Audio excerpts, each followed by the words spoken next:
যদি তুমি দেখো যে ওই স্কুলের যে বেঞ্চগুলো, একদম সামনের দিকে যারা পড়াশোনায় খুব ইন্টারেস্টেড তারা বসে আছে, একদম পেছন দিকে যারা একটু গুন্ডামি করবে, একটু দুষ্টুমি করবে তারা বসে আছে, মাঝখানে একটা আছে যে যারা লুকিয়ে পড়তে চায়, যারা আমি চাই না কেউ ক্লাসে আমি স্কুলে আসছি কারণ বাবা ফিস দিয়েছে, আমি স্কুলে আসছি কারণ আমাকে আসতে হবে, আমি জাস্ট লুকিয়ে পড়তে চাই, আমাকে একটু ছেড়ে দাও।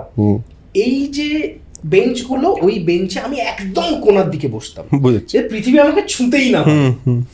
সেইরকম একটা অবস্থায় ভদ্রমহিলা বললেন যে, please stand up, please read. I think it was Merchant of Venice. এবং আমার school Don Bosco Park Circus. কেন বললাম তার কারণ হচ্ছে যে কিছু কিছু সুযোগ আমায় আমার স্কুল দিয়েছে যেটা হয়তো আমি আমার বাড়িতে পেতাম না। যেমন আমরা শেক্সপিয়ার পড়েছি অরিজিনাল টেক্সট, যেটা শেক্সপিয়ার লিখেছিলেন সেই টেক্সটটা। তো সেখানে একটা মোনোলগ পড়ছি, পড়ার পর তিনি বললেন যে এসো স্টাফ রুমে দেখা করো। গেল রে, বাবার কাছে ফোন, গেছি, ইয়েস ম্যাম। বলছি দেখো এরকম অমুক রবিবার দিন নজরুল মঞ্চে এরকম একটা প্রোগ্রাম হবে, তুমি কি অভিনয় করবে? মানে আমি আচ্ছা কীভাবে করে? বলে কিছু না, তুমি রিহার্সালে এসো স্কুলের পর। এই স্কুলের পর গিয়ে দেখলাম সিনিয়র স্টুডেন্টরা ওরা একটা নাটক লিখেছে, একটা স্কিট। নাটক তো আর তখন ক্লাস 7 ক্লাস 8 বাচ্চারা নাটক, একটা মজা আর কি। একটা স্কিট লেখা হয়েছে, তো সেখানে আমার একটা ছোট পার্ট আছে।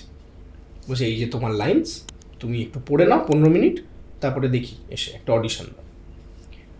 আমি নিজের মধ্যে, এবার এখানে একটা জিনিস বলে রাখি যে আমি খুব সিনেমা দেখতাম, এখনও দেখি, ছোটোবেলাতে আরও বেশি দেখতাম। কেন? শুক্রবার রাত্রিরে 2টো চ্যানেল ছিল আমাদের, একটা চ্যানেলে রাত্রিরে শুক্রবার দিন সিনেমা দিত। মা ঘুমিয়ে পড়তো, আমি আর বাবা বসে সিনেমা দেখতাম। বাবার সঙ্গে আমার কানেকশন খুব অল্প জায়গায় হয়েছে, সেটা আসবো এই পর্বে যদি কথা হয়। কিন্তু কিছু কিছু জায়গায় এমন কানেকশান আছে না যেগুলো ভোলার নয় আর কি। এই হচ্ছে সিনেমার একটা কানেকশান, যে হয়তো আমার একবার অ্যান্থনি দিয়েছে, হ্যাঁ, আমরা বসে বসে রাত্রিবেলা দেখছি, এবং সেটা আমাকে প্রচণ্ড ইম্প্যাক্ট করছে।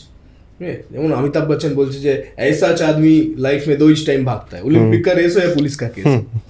এটা মাথায় ছেপে গেছে আমার, এটা জীবনে ভুলবো না। তো আমি আবার coming back to staff room নিলাম, নিয়ে বললাম, উনি বললেন ঠিক আছে, তুমি রোববার দিন পৌঁছে যাবে নজরুল মঞ্চে, আর কোনো কথা নেই, আর 1-2টো রিহার্সাল হয়তো হবে।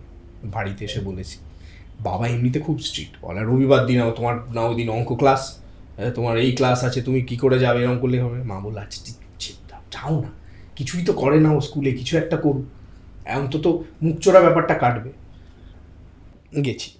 এবার এটা হচ্ছে পুরনো নজরুল মঞ্চ, হয়তো তোমার মনে আছে, আপনারও মনে থাকবে, সে এসি ছিল না, মাথায় সেভাবে ছাদটাও ছিল না, ওপেন এয়ার ছিল, গরম প্রচণ্ড। তো সেইখানে আমি কস্টিউম পরে দাঁড়িয়েছি, সামনে অভিনয় হচ্ছে, আমি মনে মনে ভাবছি যে আমি এক্ষুনি চলে যাবো এখান থেকে, আমি বাড়ি যাব, ঘামছি, বাথরুমে যাওয়ার ইচ্ছে করছে।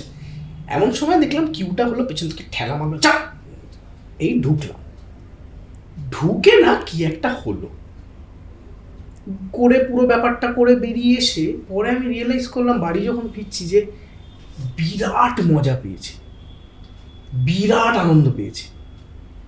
ম্যামকে গিয়ে বললাম যে ma'am I would like to explore more opportunities. Ma'am বললো ঠিক আছে, সামনে একটা স্কুলে ফাংশন হচ্ছে, why don't you host that. আমি হোস্ট কী করে করে? বলে দ্যাট ইউ ফিগার আউট।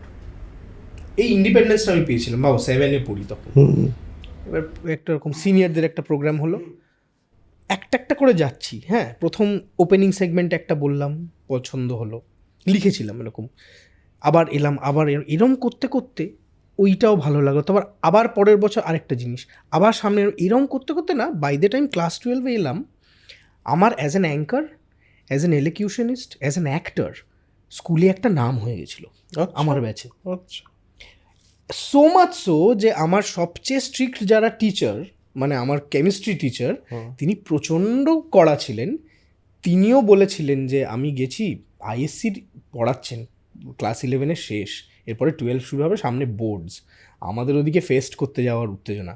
আমি গিয়ে ম্যামের কাছে বলছি, ম্যাম আই হ্যাভ বলে yes now you guys are ruling the school, go approved. ভাই কী হচ্ছে লাইফে আমার সঙ্গে?